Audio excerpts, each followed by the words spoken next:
All right, is Jack Riggs in the house? Paging Jack Riggs. Are you here? Are you show? Oh, he's not here. All right, everybody go home. No. This is wonderful. Thank you all for coming. This is actually really amazing for myself and all the precinct committeemen.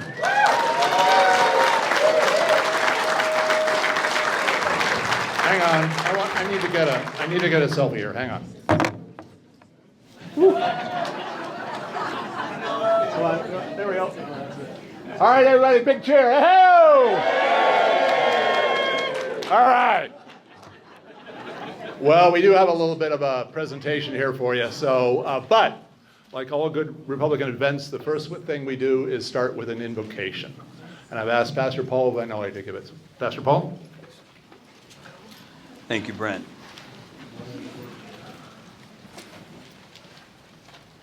We live in a crisis, and we need the intervention of the Lord. This is a time in which all of us are making decisions, trying to determine what is true.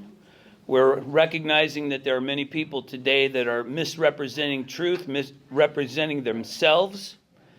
And my prayer tonight is that we will have discernment, that we will know truth and error, that we will stand for the truth, fully convinced that when we stand on the truth, we're strong. Please join with me as we pray. Father, thank you for this time. Thank you for this community, a community filled with people that care about the truth, care about righteousness and the standards of justice. Lord, we want righteousness to prevail because we know that you bless the righteous. Your eyes are upon the righteous and your ears are open to their prayers. We know that righteousness exalts a nation, but that sin is a reproach to any people. And so, Lord, we do ask that you would expose sin, that you would expose righteousness, that you would allow us to have strong discernment, that we would be a courageous people, willing to stand on the truth for the truth. And Lord, that your name would be glorified among us. And in this community, that we would have safety, that we would have health, that we'd have prosperity because of your blessing. And Lord, we don't ask you to bless our work. We ask that you would cause us to work in such a way that it blesses you. And so, Lord, tonight we give you praise. We do pray for those that are not here, that they would have courage to stand up and say what they believe clearly and accurately so that decisions can be properly made, that they would not hide, that they would not be in the shadows, but rather that they would be bold enough to tell it like it is, in a way people can understand, as we want to do here tonight. We thank you for that opportunity. We thank you for your presence and blessing. We give you praise because you alone are King. And we do pray in the name of our Lord and Savior, Jesus Christ. Amen. Amen. Please remain standing. Join me in the pledge. I pledge allegiance to the flag of the United States of America and to the republic for which it stands, one nation, under God, indivisible, with liberty and justice for all. Thank you. Please be seated. I want to talk a little bit about our situation. Of the 44 counties in Idaho, our county, Kootenai County, is the second largest for population of Republicans, only behind Ada County. Ada County's got about 2.5 times our population, about twice as many Republicans, but there are over 60,000 Republicans in Kootenai County. 63% of the population affiliates Republican. A group in Boise called the Gem State Conservatives, led by former Republican officials, boasts about getting $2 million in unnamed sources, money from unnamed sources, to take out the Grassroots conservative precinct committeemen that are the foundation of our party. These are the base, and I'll explain that in a minute. This group's arm in Kootenai County is the North Idaho Republicans. They're coordinating, they're getting funding, they're getting action plans, tactical plans. So why is the fight? What are PCs and why does this all matter? I don't know how many of you know what PCs do or what our job is. We are made up, the KCRCC, the Kootenai County Republican Central Committee, is made up of one person from each of the 73 precincts. And that person is elected in the primary by you. You vote for the person from your precinct that you want to send to the party. Okay? Now, the KCRCC is governed by 4 sets of rules. There are state rules, code in the Idaho Code. There is state party rules. There are our own bylaws. And there is Robert's Rules of Order, which we use for parliamentary procedures and how to conduct our meetings. So we've got 4 different rule books that you have to go by. We're a bottom-up organization in that we start with a precinct level. You elect the precinct committeemen. The precinct committeemen then get together in an organizational meeting and they elect their chairman, vice chairman, secretary, treasurer, state committeeman, state committeewoman, and youth committee person. Okay? So they elect their own leadership. Okay? Contrast that with the North Idaho Republicans. They're a top-down organization. They started with a group of people, Sandy Patano and Jack Riggs and a few others, and they said, we're going to put together a group, and they did that, and we're going to invite our friends. So is that a cross-section of the county? No, it's just a group of their friends that get together. So that's a top-down. They don't have any rules, they don't have any bylaws. They do have, as a PAC, a political action committee, they do have to abide by state law for reporting donations and what they spend their money on, like we do. Every penny that comes in and every penny that goes out gets sent down to the Secretary of State. North Idaho Republicans didn't do that. They got in trouble for it, and they got fined maximum amount allowed by law, because there were multiple instances of it. Now, the mission of our Central Committee, what does the KCRCC do? Okay, you got these precinct committeemen. They get together. They meet every 4th Tuesday. What do they do? What's their mission? And our stated mission of the KCRCC is to enhance freedom and prosperity by promoting fiscally and socially conservative candidates who will implement Idaho Republican Party platform as policy.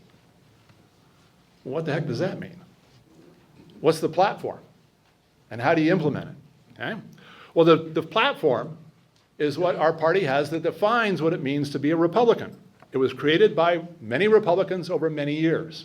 It's a living document that every 2 years we can modify.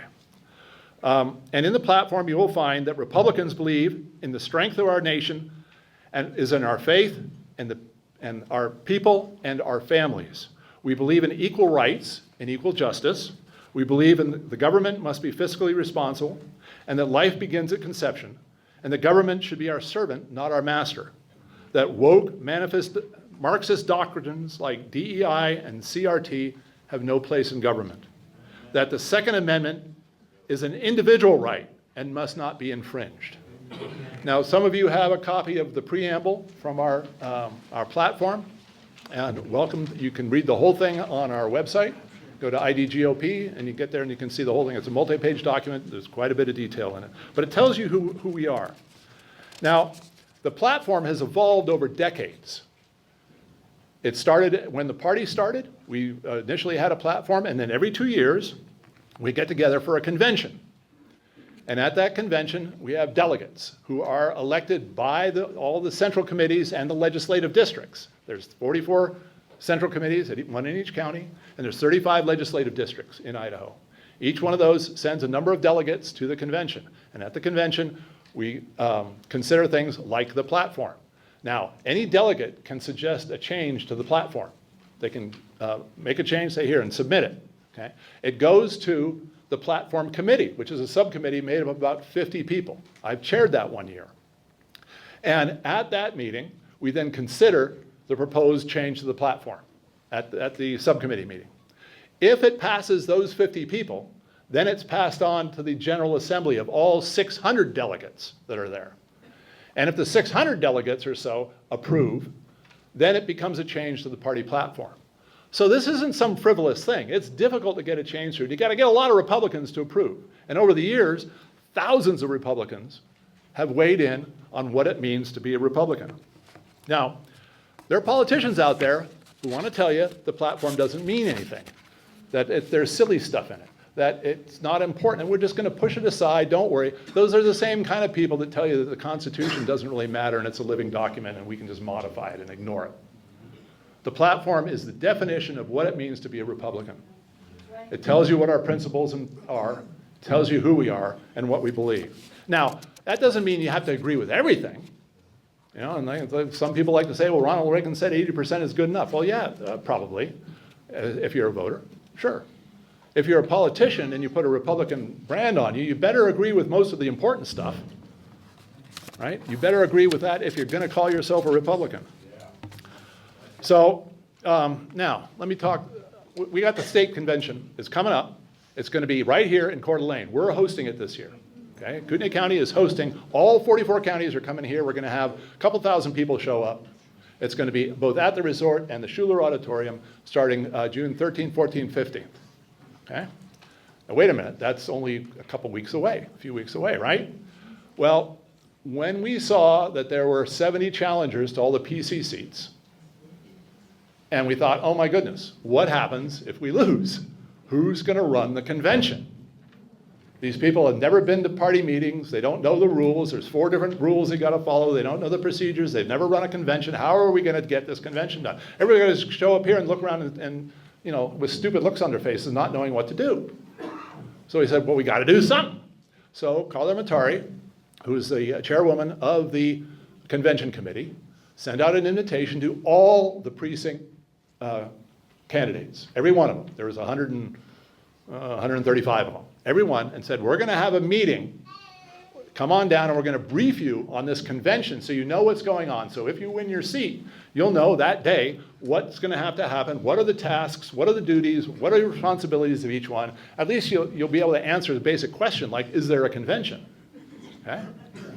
And so we sent out an invitation. We sent out a reminder to the invitation. We held it one week night at the church on 4th Street, First Baptist Church on 4th Street, invited everybody in. We got there, we had a presentation ready, we were going to brief everybody. It was going to take about half an hour, 45 minutes to go through the whole thing. And we're sitting there waiting and waiting and waiting, and a bunch of our candidates showed up. A bunch of the seating precinct committeemen showed up because they wanted to get a refresher. You know how many people from the NIR side came? 0. Not one. Not even a glimmer, not a hope. They don't care. They don't want to know. They don't want to participate. They don't want to do it. And it wasn't a party thing. It wasn't, we didn't say, oh, no. We said, please come down. We need to give you this information because when you win, if you win, you're going to need it. All of Kootenai County will be embarrassed if this gets screwed up.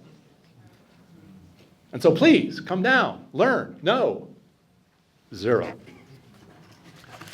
Now, what's the role of the precinct committeeman besides putting on this stuff? And what are they supposed to do? And why is grassroots important?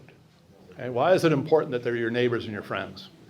Well, they're your ambassadors to the Republican Party. They're your first interface. They're your neighbor, and you got a question about the party or politics or voting or any of that, that's the person you should go to.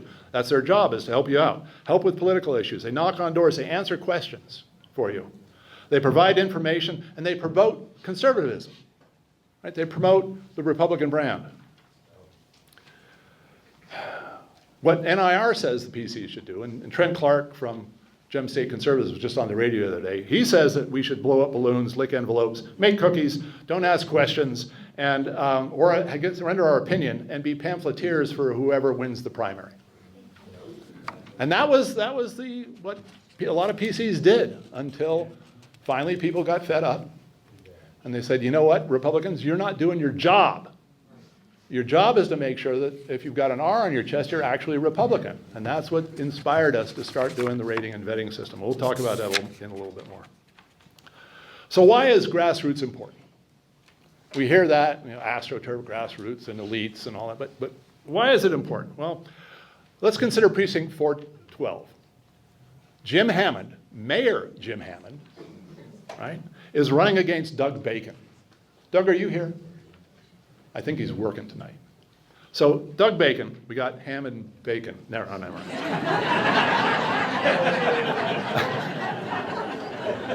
Why am I hungry? Okay, but Jim is the mayor, okay? He's an important guy. He's got lots of duties and responsibilities. He's got lots of constituents, right? And he's the mayor of the whole city. It's a nonpartisan office, so he's not just the Republican mayor. He's the mayor of everybody. Right? So he needs to show his constituents they care. In the 4th of July parade, he marched with the Democrats. Okay? He supports the LGBTQ community, which is good. He's the mayor. He should be doing that. And he showed his flag at the Pride in the Park event. Right? And he's got lots of friends that are developers and realtors and important people. He's an important guy. He's got important friends. And a lot of things going on. And donors. He's got donors that give him money so he can campaign. Now, you might be thinking, wow, he's an important guy. I want him to represent me at the precinct, at the Central Committee. I want him to be my precinct because he's an important guy. Well, think about that a minute. Okay. Remember that Jim and Doug have the same number of votes. They each have 1 vote on the Central Committee. So their voice is equal, no matter their station in life. And who do you think would best look out for your interests or even understand your interests? Now, if you call Jim, actually you can't call Jim because he didn't list his phone number. He gives his phone number to important people. I have his phone number. Okay? If you call Jim, you have to call the city hall here and talk to a receptionist or a secretary or something, right? And she'll say, and I have a political question about voter registration. And she'll say, well, you should talk to the clerk or you should talk to the party. And he said, well, no. Jim is my precinct committeeman. He's my interface to the party. He should be answering my questions about voting and registration and affiliation and all those questions I got. And they'll say, why don't you give me your message? I'll write it down and pass it along to him, and he'll maybe get back to you later and see what you can do. Now, if you call Doug will answer the phone. And you'll say, Doug, I got a problem. He says, what is it? Tell me, please. I want to help you. And you tell him, and you go, oh, great, here's your answer. Here's how you register. Here's how you do this. Here's the deadline. Do you need help with doing that? Oh, no, I got it. Okay, well, thank you. Now, what do you think will happen at the Central Committee? Is Mr. Hammond, Mayor Hammond, going to be concerned about the average person in his precinct, about their lawns or about the traffic or about some concern that they have? Or is he going to be worried about this big long list of constituents that he has?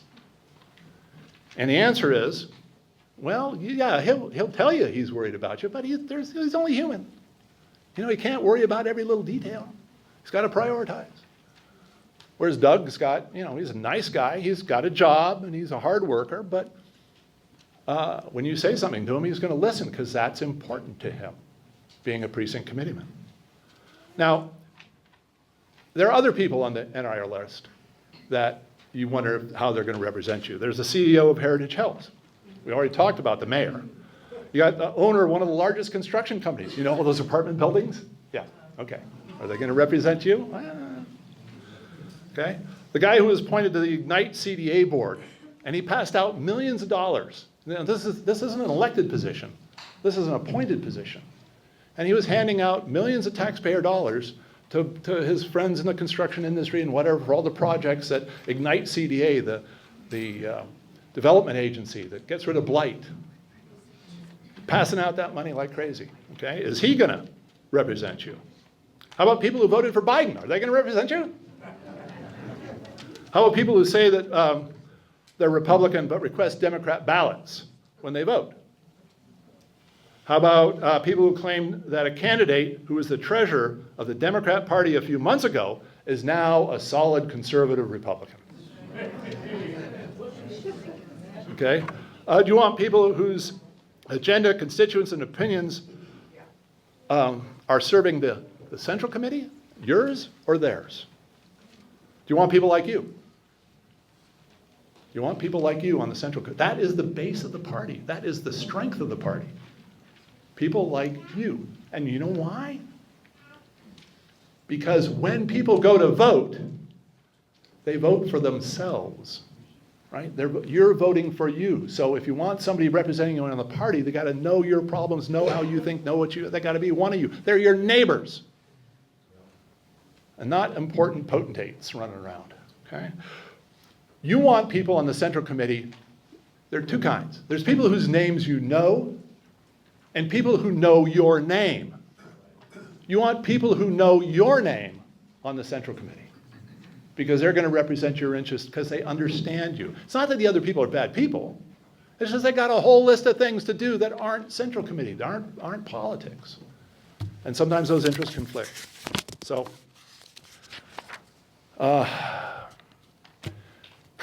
with Doug, you're top of mind, right? You're up here. With Jim, bottom of the barrel. Okay? Not that he's a bad guy. As I said, he's just got a lot on his plate. Now, on the Central Committee now, we've got a lot of hardworking PCs, and I've never seen them work so hard as lately here. It is really quite incredible. In fact, anybody who's a precinct committeeman now currently, would you please stand up? Stand up. Give these guys a round of applause.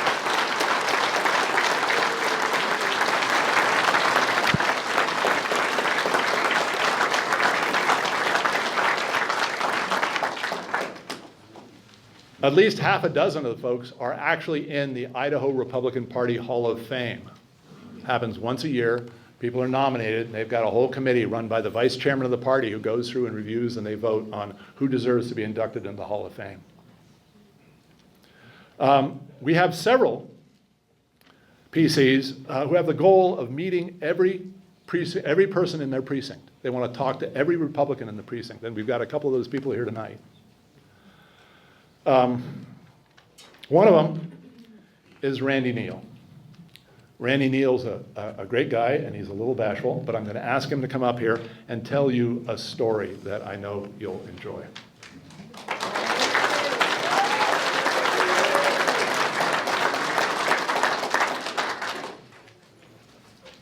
So I was out door knocking, and I knocked on this door, and a nice lady came to the door, and she asked me, "What are you going to do about the schools?" And I said, "What do you mean?" And she started crying. This is a situation that's serious. This is a situation that we need to come together as a community to fix. This poor 13-year-old girl who's engaged in severe self-harm and has attempted to kill herself 8 times was groomed into transgenderism and so twisted up. This Christian kindergarten school teacher cried her eyes out, and I asked her if we could pray together. And I asked her if I could take her concerns to other people, if I could help her out and I could connect her. And I took it to the Central Committee and to other resources and people. And I'm thankful to say that I was able to be of service to someone in my neighborhood, that we were able to help her and surround her with the kind of support and love that that family deserves. And I just feel blessed to be able to serve our community and my neighborhood. I want to meet everybody in my neighborhood. I want to represent them. I want to work hard for them. I think that's about says it all. Thank you.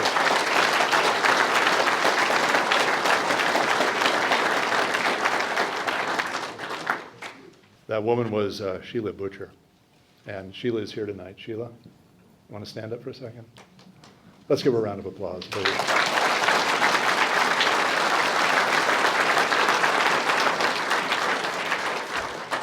This is a tragic story.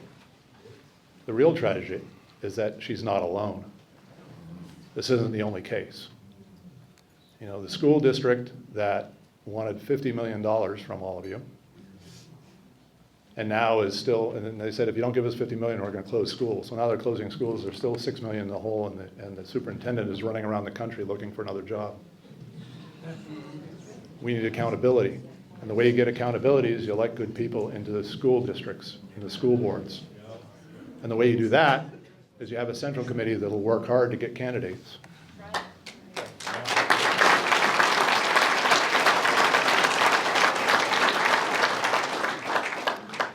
So, how do you do that? A lot of misinformation has been going around about this rating and vetting system. It's horrible, it's terrible, it doesn't work, it's, you're getting in between the voters and the ballot box. No. We're talking to candidates, and then we're forming an opinion and telling you what our opinion is. Last time I checked, that was legal. Although, under this administration, who knows? So, why? How is it we can do this rating, and what is it, and how do we do it? Well, under state party rules, it allows for it, but there are two conditions. If you're gonna recommend or endorse a candidate, you have to have a process where all candidates are invited, and then you have to have a vote of the entire central committee to decide. You can't just have a little subcommittee or a couple of people deciding. You got to have the entire central, and that's in our state party rules. So here's how it works. Step one, we invite all the candidates who have filed. Okay? And the first thing we do is we ask them to fill out a questionnaire with 10 questions on it. That's just a standard set of questions. Okay? Now, one of the questions, I'm not sure if it's even on the questionnaire, but one of the questions that we do ask them is an interesting question. We ask them, if the committee decided that there was another candidate who is better for that job, would you drop out? Okay? Now you say, wait a minute, you're trying to intimidate people into dropping out. No, that's not it. That question isn't about dropping out. That question is a question of character. Okay? Character. Because if I said to you, I'm going to get you to run for an office, I'm going to convince you that it's your duty to do it. It is your duty. And some people step up and some people don't. But if I convince you to come up and step up and do that, and then somebody else comes along and they're actually better, they're better qualified, and I say, you know what? This other guy here is better. You should say, yeah, he is. I can see that. I'll step back. Virtually every candidate that we asked that question to, that we went on to recommend, said, yes, I would step back if a better person came along. Because the kind of people that you want are the kind of people that aren't in it for the power, they're in it for the service.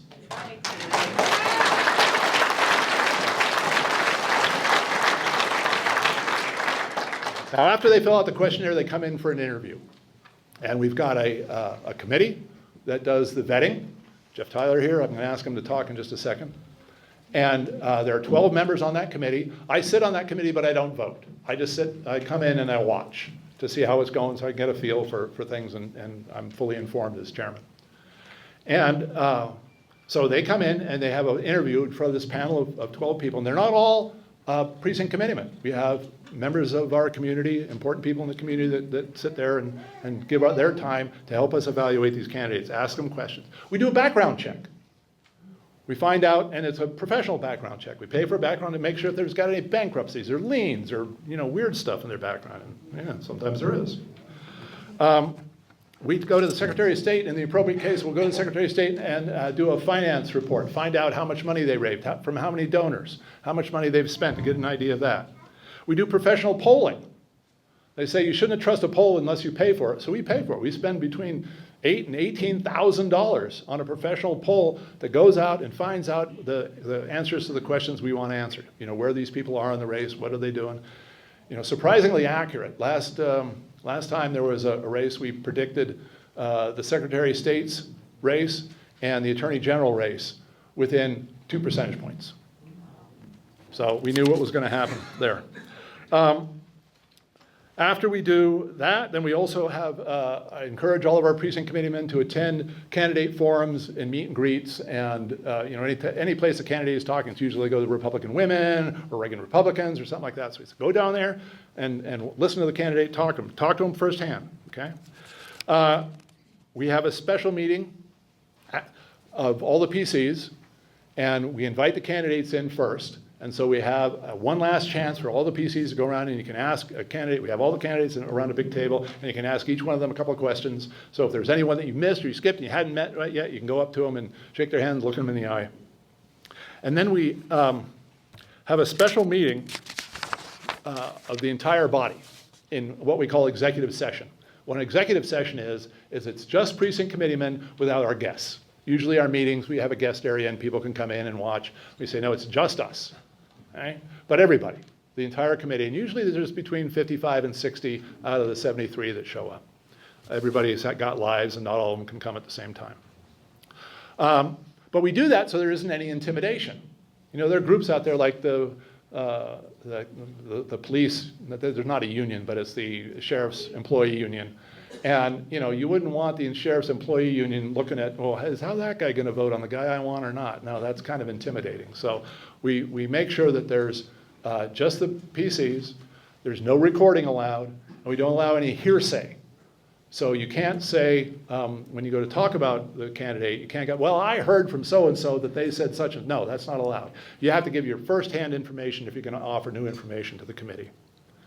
So we debate each position, one at a time, go through, talk about each one. And everybody's got a worksheet so you can keep track. Because if you do 30 candidates, you get to the 30th one, you forget who you're talking about the first one. You know, it gets to be a muddle. So we have worksheets for that. And then after that, after we've done talking, debate is closed, we pass out ballots, secret ballots to everybody. Everybody gets a ballot. And they fill in the ballot, they check the names that they want, and then, one by one, they come up and they put their ballot face down in front of the secretary, they say their precinct number, and they're checked off the list. Okay? So we know who voted. We don't know how they voted, but who voted. So now we got this big stack of ballots that's face down. After everybody's voted face down, we take it over to the tabulation table and we shuffle them. Okay? So you can't count who is where and which ballot is first, and we shuffle those all up so now they're randomized. And then we take the ballots one at a time. We have two tabulators that we had previously appointed two of the members tabulators, get the full approval of the committee, 2/3 vote. These guys are okay as tabulators. We trust them. So now they take those out and they start tabulating. And that ballot that comes out, they take the ballot, and the first ballot they mark a 1, and then in column 1, they tabulate the results so that we can go back later and audit it. We can look at ballot 16 and go to column 16 and say, does that match? Yes, it does. Okay? Paper ballots, tabulated on the spot, right? And as soon as the tabulation is done, the tabulators sign the tabulation sheet, they hand it to me, I review it, I stand up and I announce the results to all the precinct committeemen that are there, on the spot, in front of everybody, okay? We then take a picture of that and post it on social media. Now, in order to get the committee's endorsement or recommendation, you have to get 50% of the votes plus 1. So if there's a guy who's running unopposed, but he's not a good candidate, and nobody votes for him, he doesn't get the recommendation. Okay? So that's how that process works. We have ballots are secret ballots. They're tabulated on the spot in front of everybody. The results are posted immediately. No monkeying around. Okay? And those are the candidates, how we recommend the candidates. Now, Carl's here, Carl Bjerke. Carl was a candidate that we recruited. We twisted his arm. He didn't want to do it. I said, you got to do it. Come on, you're perfect for the job. And he actually defeated Peter Riggs, last name should sound familiar, for the Senate seat, and went on and is one of our representatives in the Senate. So Carl, would you come up here and tell him a little bit your view on the process?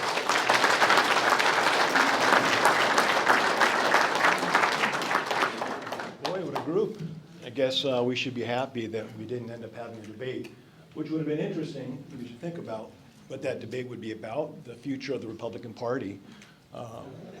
I was thinking maybe a battle royale or maybe the Thrilla in Manila or something like that. It didn't happen, but maybe it should have. But if you think about it, we would have just been discussing the ideology of what it means to be a Republican.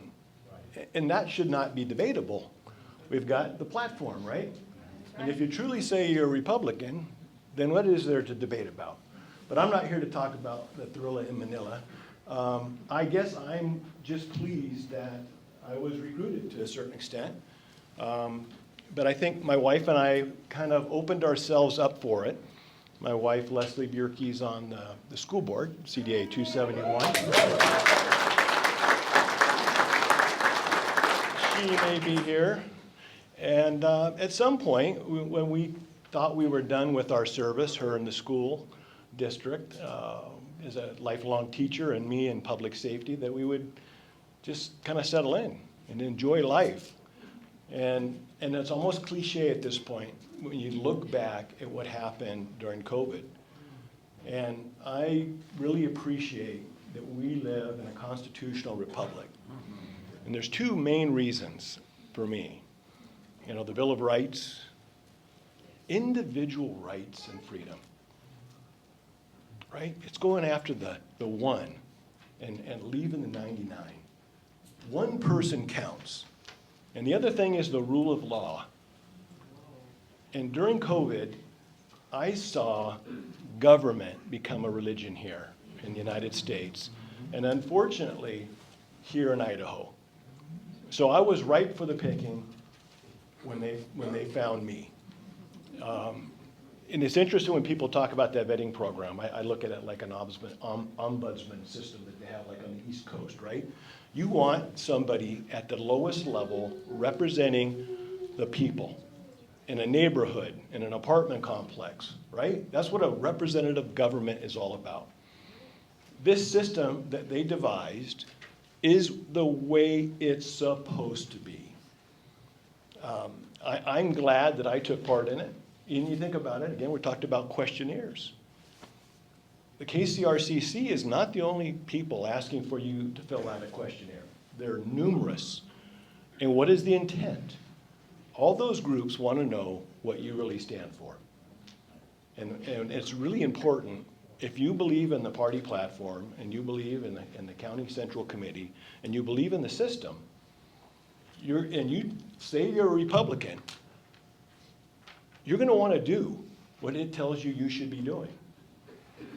Like I said, when I saw what happened in this nation, we said we need to get involved. And I will remain in that position as long as people see fit for me to be involved. I've seen a lot about what this political system is about, to the point where it would be really easy for me to kind of walk off into the sunset. We are living in very interesting times, and I think everybody here knows that. This battle that we have going on here between, I guess, two groups of people that are basically wanting the power of this county, and by extension, hopefully the power of the state, and by extension, the power of this nation. It is a battle over people who believe in the sovereignty of this state and country versus people that are buying into this globalist mentality. Mm-hmm. And that's what it's all about. You break it down into its simplest form. I'm very pleased, like I said, to have been able to be part of this process. And I did it again between my first half of the session or just recently. Because it's important to me, not only for me to answer that question and say that if there's someone better than me out there, but also to go through that process again, to give people in this county the opportunity to say, we like this guy, or throw the bum out. And that was important to me. One last thing I want to talk about is the misconception of the personal nature of things. I was going to run based on how I saw our state and national government going, regardless of who I was running against. It just so happened that the person I ran against was Peter Riggs. It wasn't personal. I think that sentiment is probably not reciprocated. I pretty much know for a fact it's not. And it's not personal moving forward for me. But what is personal for me is that I'm willing to continue fighting in the way I think I can continue fighting for the people of this community. We had some great successes in this first session. I think that's part and parcel about why you see this battle going on, and it's escalated to the point that it has. I was on the Finance Committee, Senate Finance Committee. I was the vice chair, but I was also able to move 10 pieces of legislation forward. And a big part of what I ran on was medical freedom. And I was able to get 3 very important medical freedom bills accomplished: counselor conscience bill, and 2 visitation bills for residential care facilities, and then of course the, I'm sorry, I lose my track of mind, another visitation bill. Basically, during COVID, they told you you could or couldn't see your loved one. And these bills were designed to have that never be able to happen again.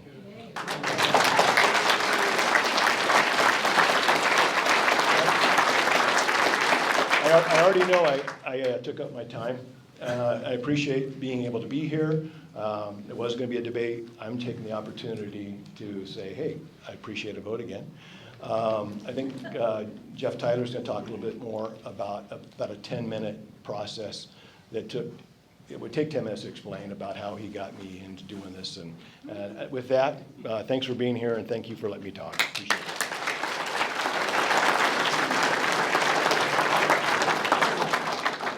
Well, thank you, Carl. How many elected offices are there in Kootenai County? How many think there's more than 50? How many thinks there's more than 100? How many think there's more than 150? More than 200?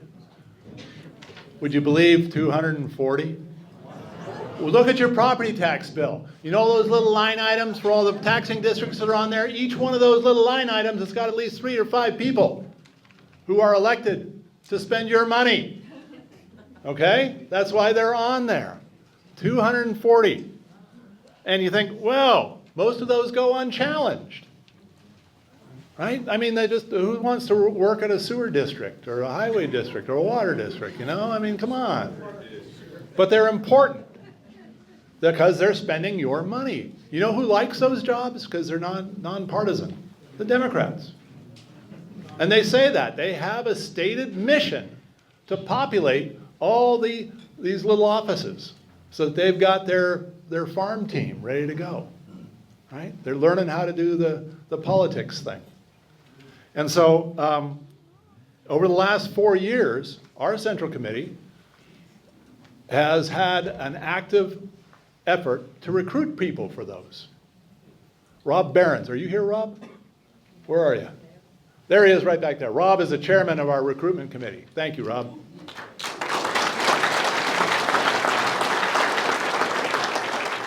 And we have gotten scores of people to run for these little offices. Right? Because it's not, I mean, it's once a month, you show up, it's easy to do, but it's important because you're making decisions about tax dollars and budgets. So there are over 60 candidates that we have recommended, found, dragged kicking and screaming into these jobs, and so that you would have a choice on the ballot. You know, people accuse the KCRCC of restricting your choice. No, it's the absolute opposite. We're increasing your choice. We're finding people out there who are running for these seats that are currently unopposed. Now, the people who are unopposed and get defeated, they don't like it, right? And there's a common denominator about people who lose. They have time on their hands to complain. And so we hear about that a lot, okay? But that's not what we want. We want people who are good people. We want people who are honest people. We want people who are a part of their community to be in there and doing the hard work. We had our little water district up on the east side, 400 people it serves. And it imploded. It was so badly managed that the people that were there, they just quit. And it's a water system. You need water. And so I called a community meeting, and we got people together. We found some people who could, a woman who was a great engineer who would run the thing, and 4 or 5 other people that would help out, and a treasurer. And I showed them the ropes on how to run for office, and we got them elected to those jobs, and now we've got a nice little water district that's fully functional, okay? Because we had a precinct committeeman who was willing to get in there and say, well, this is how you do politics. I know you guys don't understand that, but here's how it works. So we were able to help them out. What I'd like to do is call up Jeff Tyler now.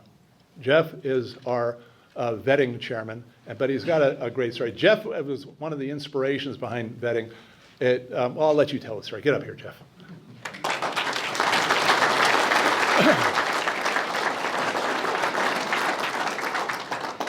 Wow, that's a great crowd. Years ago, when I first started speaking, I was so nervous because I'm a retired building contractor, and all I ever did was work around a bunch of guys with big hammers and stuff. So anyway, so back when I was building, I got to make this quick, and he wanted me to mention a little bit about my highway district job. I'm precinct committeeman for 520, And as you mentioned, I'm the chairman of the vetting committee, and I'm also the chairman of the Post Falls Highway District. I wanted to, since I've been around longer than most on our committee. I've lived here for 30 years, and 15 years ago, we had a U.S. Congressman, Walt Minnick, and he was a Democrat. And I thought, how in the world in North Idaho, where I'm living and working, man my own business, how did we get a Democrat congressman? I said, something's got to be done. So I tried to plug in. I couldn't find anywhere to plug in. Our central committee wasn't doing anything. So me and some other people got together and we started an organization called Reagan Republicans. This was about 14 years ago. So we started that and we started doing the work. We started going door to door. We were doing mailers. We would send recommendations out in the mail to people, and people would say, we really love you sending us those recommendations because otherwise we don't know anybody. And so that started working. Then I got on the Central Committee, and at the time we had Brad Corkle was the chairman, and he's one of the NRR people. The meetings would last half an hour sometimes. To me, it just seemed like a good old boy club. We didn't do anything to help any candidates. We didn't look for any conservative candidates. And I grew up listening to Rush Limbaugh, and I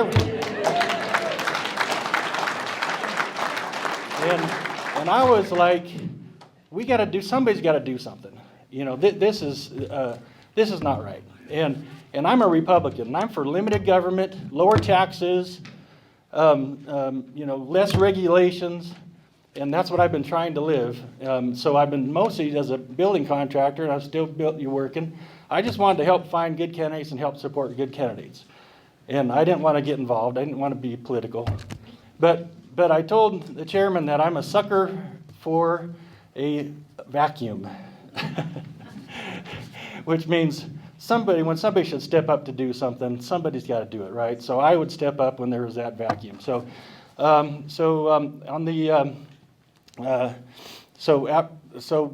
the time that I was on the Central Committee, like I said, about 14 years now, I also became chairman of Northwest Property Owners Alliance. Some of you might have heard of that. We've been in about a 10-year lawsuit with the tribe to protect the water. All the water, and when you're in a lawsuit, you can't talk publicly, you can't do press releases. So behind the scenes, we've been raising money and paying an attorney to fight the tribe, and we've been winning.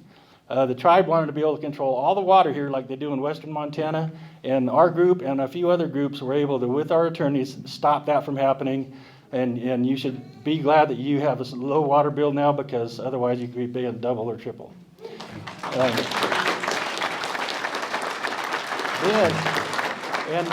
And at the time, the Central Committee is getting better and better. And I was trying to build synergy as the president of NWPOA with the Central Committee. So it was great that I was on that, because there are good people. They're getting to be better and better conservative people on the Central Committee through all those years. So then you might have heard of Hydro One trying to buy Avista. We had our same attorney, the only attorney against 7 of their attorneys, a Canadian company. If they would have bought Avista, our power bills right now would probably be double or triple again. They were going to use solely solar power and wind power. That's what they were all about. So that we and again, the synergy. I got a lot of help from our chairman Regan here to help with this whole process too. So those are things that I, as a PC, was able to accomplish.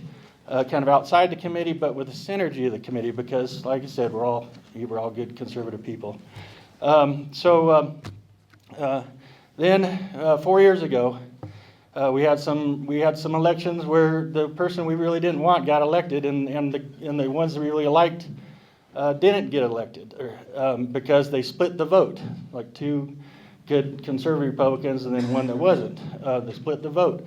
And so that's when we came up with the rating and vetting program 4 years ago. And I asked the committee, we had $6,000 was all we had. I said, we need to contribute every dime that we have to try to get our people elected. And the committee let us do it, but nobody thought it would happen. But it did happen. Because we have the numbers. Kootenai County, 2/3 of Kootenai County voted for Trump, right? we have the numbers. And at the time, I did not know how deep the deep state was here. I thought, we'll be transparent and we'll show other people, the Trump supporters, who we like, and it should be easy peasy. But boy, did we get people mad. And those people that we got mad are really mad now, and they're coming after us. And I may not be here. I've got a pretty strong contestant, a guy running against me. He's a nice guy, I hear, but he got endorsed by the Democrats just a year ago, running for Highway District. So anyway, I'm going to wrap it up now because I'm going a little over. But so as the Highway District Chairman, I'm able now to do the things that Rush Limbaugh would have wanted me to do.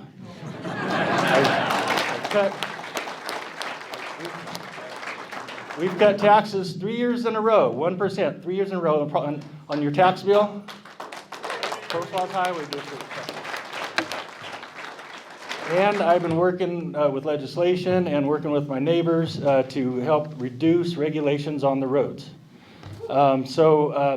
That was my goal as a citizen, and if all citizens would get busy and step up and do their part and trust God, we would have a much better community. And I pray that I'll be back, but if I'm not, I just wanted to say these things, and I'm so honored that I was a part all these years of this great Central Committee. Thank you.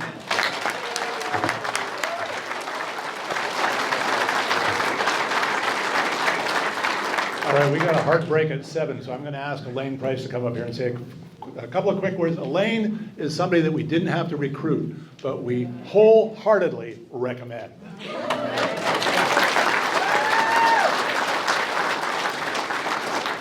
Thank you, and wow, this is a great crowd. My name is Elaine Price. I'm a state representative for District 4, Seat B, which is Coeur d'Alene proper. They asked me to talk about some legislation that we got passed this last session. The biggest thing that I feel like we accomplished was the budget process. And this was a hard fight down in the State House.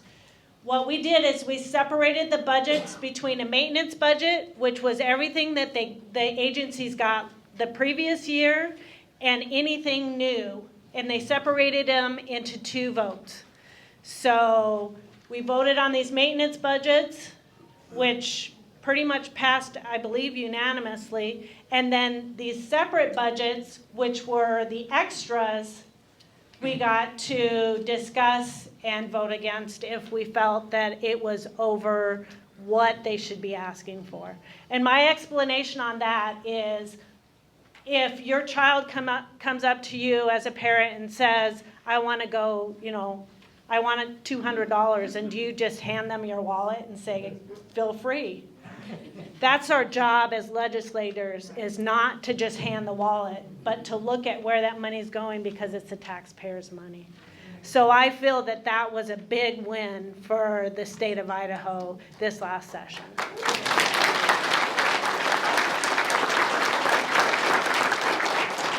Another big win that Senator Ben Taves and I sponsored was House Bill 498. And this bill requires online adult websites to age verify before anybody enters the website.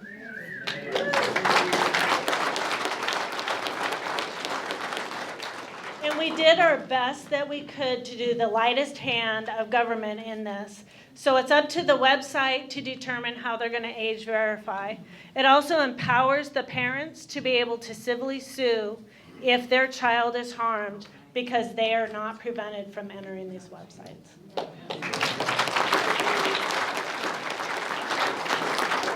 And the last bill I'm going to talk about is House Bill 590, which is a bill that was actually brought to me by one of our local city council members. So I worked with her, and in fact I ran against her when I ran for city council, and we collaborated together to get this bill passed.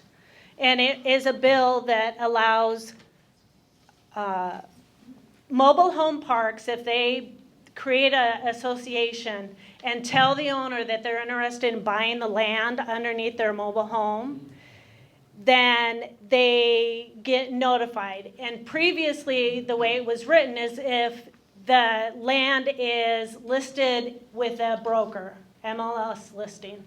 Well, most of these are private sales, so it never went to listings, so these associations were never notified. So we just changed the language that said if you sign an agreement, then you notify this group. So small language, it was a tough fight, but we got that bill passed. It was signed by the governor, and 498 was signed by the governor as well. So that is local collaboration between city and state to get something done to benefit the people of Idaho. So. And I want to say I'm up for re-election as well. So if you're in District 4, I would appreciate your vote.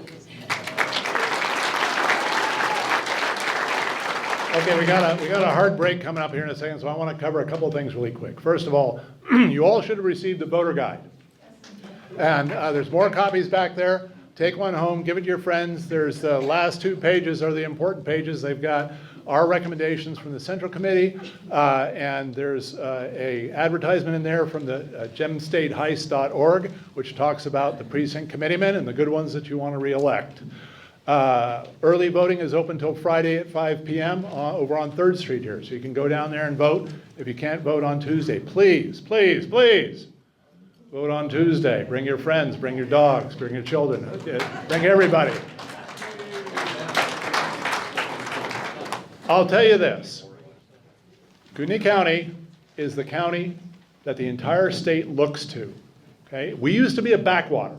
We had nobody to pay attention to, a bunch of crazies up there, right?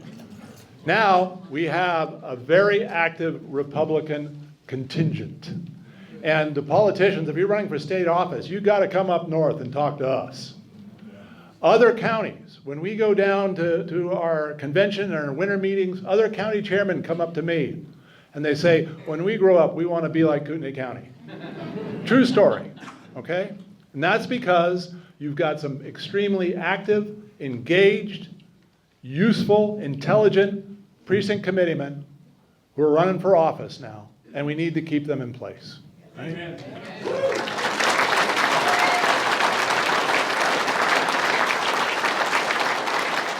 Now, we're in a bit of a handicap here because the Republican Central Committee, under our laws, can't endorse individual precinct committeemen under the rules of this. So that's why our Central Committee hasn't come out and said, oh, vote for these guys.